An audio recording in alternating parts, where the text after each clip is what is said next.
अस्सलाम वालेकुम नाज़रीन, वेलकम टू इंजीनियरिंग रिव्यू। इस वक्त हमारे साथ इंजीनियर अब्बास साजिद साहब हैं। साजिद साहब का नाम आता है तो हमें फौरी तौर पे HVACR और HVACR का कहीं आप सुनते हैं तो अब्बास साहब का नाम जो है वो हमारे जहन में ज़रूर आता है। एशरे और HVACR सोसाइटी के हवाले से इनका बड़ा रोल है। आज हम चाहेंगे कि इनका कुछ एनालिसिस सुने।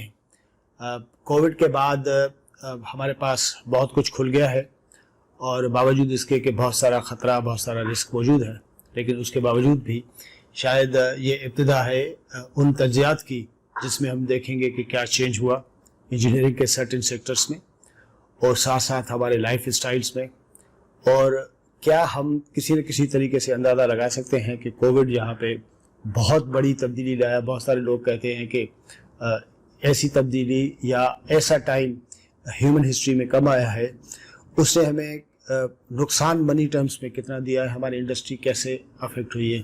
सर आपकी बड़ी मेहरबानी, आपने टाइम दिया, बहुत शुक्रिया।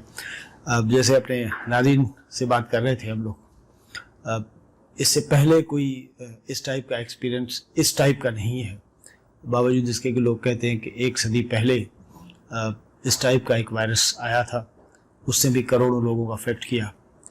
लेकिन जितनी टेक्नोलॉजी, जितनी मटीरियल तरक्की और बहुत कुछ दुनिया में मौजूद है, तो शायद इसका इको बहुत ज़्यादा है।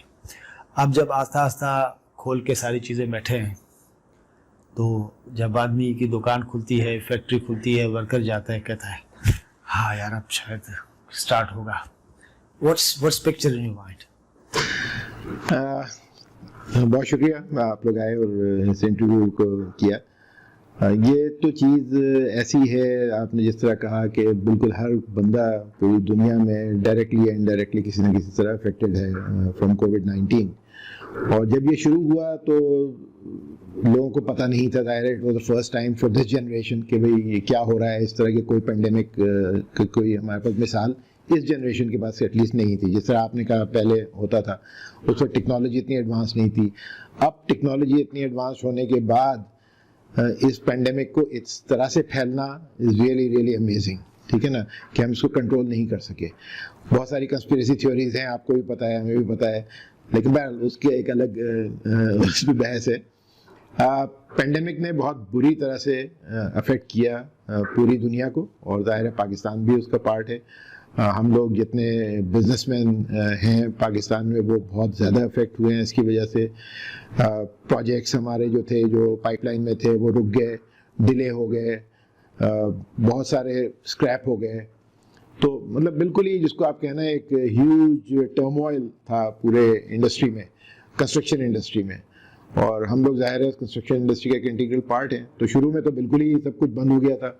उसके बाद जिस तरह आपने कहा कि थोड़ा थोड़ा खुलना शुरू हुआ, लेकिन जो SOPs थे गवर्नमेंट के और जो हमारी भी अपनी एक सोशल रिस्पॉन्सिबिलिटी थी, उसके लिहाज से काम करना वाज वेरी डिफ़िकल्ट, ठीक है ना। खासतौर से जो हमारे लेबर इंटेंसिव प्रोजेक्ट्स हैं जिसके अंदर के सिर्फ हमारी डिसिप्लिन के 100-150 लोग काम कर रहे हैं, पूरे प्रोजेक्ट पे हज़ार लोग काम कर रहे हैं, उनके अंदर फिर वो सोशल डिस्टेंसिंग रखना, वो SOPs को संभालना, वो हाथ धुलवाना, वो सैनिटाइजर इस्तेमाल कराना, मास्क पहना। Was it practically possible? Practical था, अमली तौर पे पॉसिबल था?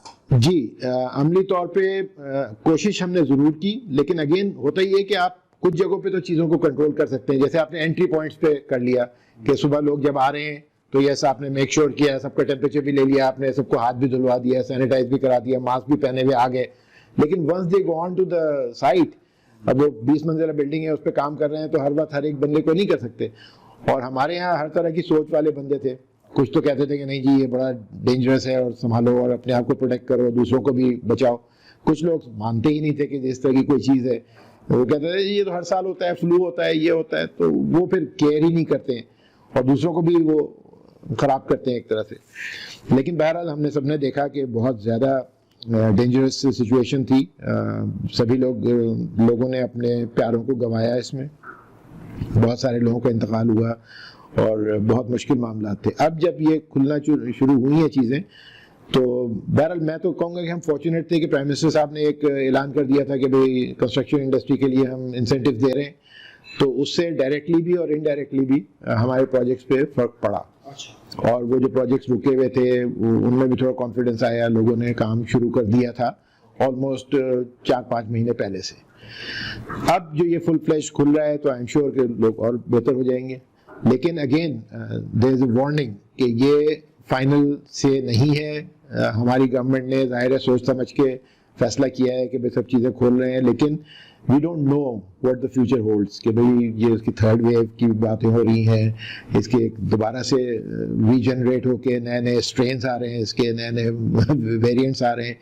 तो we have to be very careful. अपनी रिस्पॉन्सिबिलिटी के गवर्नमेंट के देखें अपने मामलात हैं, गवर्नमेंट के ऊपर प्रेशर है कि लोगों को रोजगार भी चाहिए, तो लोग प्रोटेस्ट भी किए, बहुत सारे लोगों ने, बहुत सारे फोरम्स पे प्रोटेस्ट हुए कि भाई खोलो, बहुत सारे मुल्कों में हुए, आपने देखा दूसरे मुल्कों में भी, नॉट ओनली अस।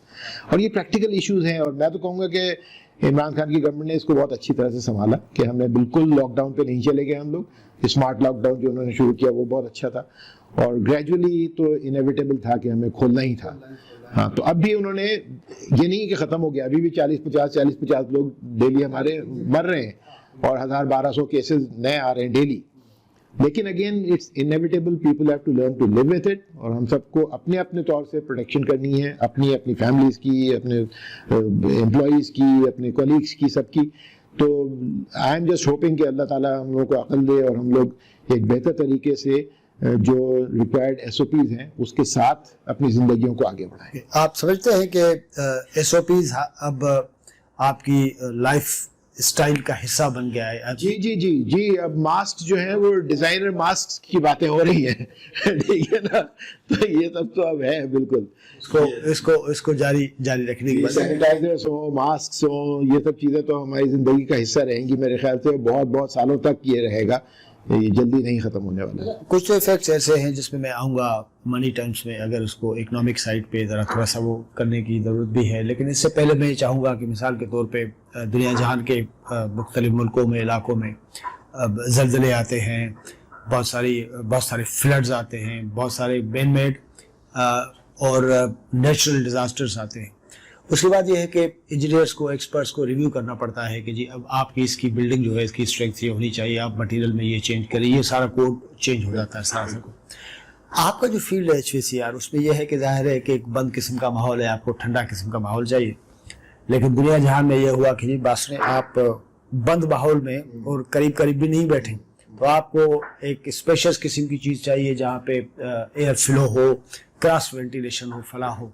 तो आपकी फील्ड पे कोड्स के हवाले से, इस हवाले से क्या क्या फ़र्क आने वाला है? बहुत मेजर फ़र्क आया है इसके ऊपर। शुरू से ही एशरे ने, क्योंकि आपको पता है एशरे एक वर्ल्ड वाइड सोसाइटी है हमारी, और उसमें डिफरेंट टाइप के एक्सपर्ट्स होते हैं, तो उन्होंने कोविड के ऊपर एक स्पेशल कमेटी बनाई और शुरू से ही उस पर काम शुरू हो गया अगेन। लेकिन ये सब चीज़ें हो रही हैं, लेकिन मैं कहूँगा कि एक डार्क आगे वो है जिसमें कि हर एक को क्लियर लाइट नहीं है कि पता है कि भाई क्या होना है और क्या सही है और क्या गलत है। एफर्ट ज़रूर हो रही है, कोड्स बनाए जा रहे हैं नए। सबसे इम्पोर्टेंट जो इसमें हुआ है वो इस फील्ड में कि वेंटिलेशन रेट्स के ऊपर बातें हो रही हैं कि जी आउटसाइड वेंटिलेशन जो है उसके रेट्स को बढ़ाया जाए। अभी हम लोग टिपिकली अपने सिस्टम्स में 2% से 5% तक फ्रेश एयर ऐड करते थे, अब उसको बढ़ाया जा रहा है कि फ्रेश एयर की आपकी क्वांटिटी ज़्यादा होनी चाहिए ताकि इंडोर एयर क्वालिटी आपकी बेहतर हो। उसमें भी बहुत सारे मसले हैं कि कुछ जगहों पे तो ये चीज़ वैलिड होती है कि आप बाहर से फ्रेश एयर लेते हैं तो वो फ्रेश होती है और आप इंडोर एयर क्वालिटी को बेहतर कर लेते हैं उससे। जो बहुत सारे पोल्यूटेड सिटीज़ हैं लाइक कराची या लाहौर पाकिस्तान में ख़ास तौर से, वहाँ पर it's not all the time advisable कि आप बाहर से फ्रेश एयर ले लें और उसको डालें और फिर देखें। तो ये इश्यूज हैं उसके साथ साथ चलने वाले, लेकिन जो मेजर जो इसमें एक तरह का कंसेंसस है वो यही है कि वेंटिलेशन रेट्स को बढ़ाएं ताकि अंदर जो कंसंट्रेशन है ऑफ द वायरस या और बैक्टीरिया वो कम हो और आपकी डाइल्यूट हो जाए चीज़ें। तो एक तो ये है। दूसरी तरफ ये हुआ है कि पाकिस्तान में कम से कम, क्योंकि जब ये पेंडेमिक आया तो इम्पोर्ट्स मुश्किल हो गई, चीज़ें बाहर से आना कम हो गई, तो मैं तो कहूँगा कि बहुत अच्छी अपॉर्चुनिटी थी हमारी पाकिस्तान मार्केट को कि उन्होंने अपने आप को बढ़ाया और वो जो मेड इन पाकिस्तान का एक स्लोगन काफी सालों से लेके चलना चाह रहे थे, उसमें काफी फायदा हुआ। जी, और मैं जानता हूँ कि एयर कंडीशनिंग मैन्युफैक्चरर्स भी हमारे, फैन मैन्युफैक्चरर्स भी हमारे, इन्होंने काफी अपनी चीजों को जल्दी जल्दी तेज किया, सही किया और अच्छे प्रोडक्ट बनाए और बहुत इनकी सेल भी हुई, तो उन्होंने बिजनेस में जरूर गेन किया।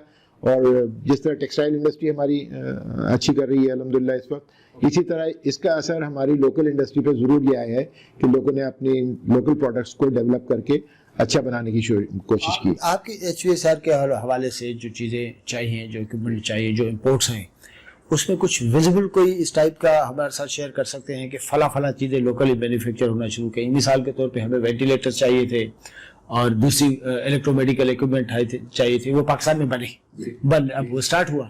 इस टाइप की कोई क्रिटिकल चीज़ें आपके पास बनी? दो मेन चीज़ें जैसे मैंने कहा, एक एयर साइड इक्विपमेंट हमारा जो है, जिसमें एयर हैंडलिंग यूनिट और फैंस, ये पाकिस्तान में पहले भी बन रहे थे लेकिन इंपोर्टेड इक्विपमेंट से बहुत ज़्यादा कंपटीशन था, तो उसकी वजह से ये हुआ कि जब वो रुका तो हमारे लोकल इक्विपमेंट वालों ने उसका फ़ायदा उठाया और अपने फैंस वाले ने भी बहुत डेवलप किया अपने आप को और एयर हैंडलिंग यूनिट्स बनाने वालों ने भी बहुत डेवलप किया अपने आप को।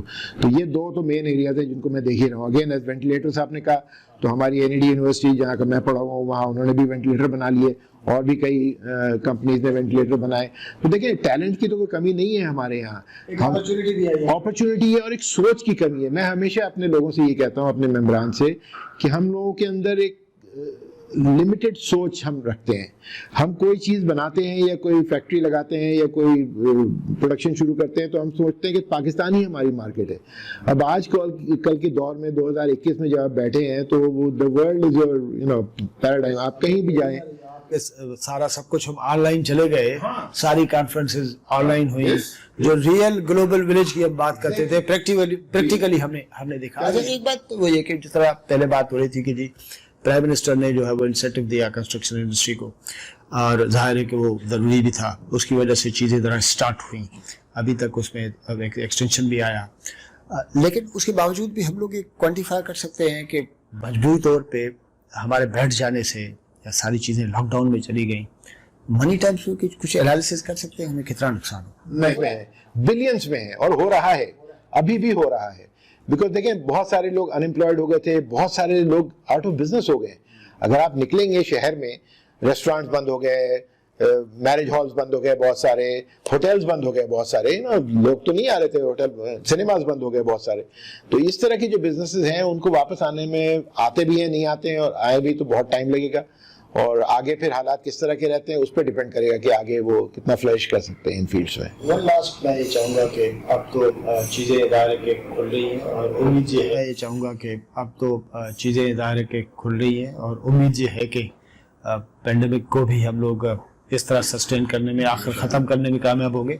HVSR एक्सपो के हवाले से क्या है कुछ और फिक्र की बात थी लाहौर में इस साल, उसको फिर आगे बढ़ाया है। लेकिन देखिए, इन ऑल फेयरनेस, हमारा माशाल्लाह HVSR एक्सपो जो है वो बहुत बड़ा एक इवेंट हो गया है। पहले वो एक लोकल इवेंट होता था ऑलमोस्ट, अब वो ट्रूली इंटरनेशनल इवेंट हो गया है। और Lahore again is a big market, हमारा बहुत सारे लोग आना चाहते हैं वहाँ पर।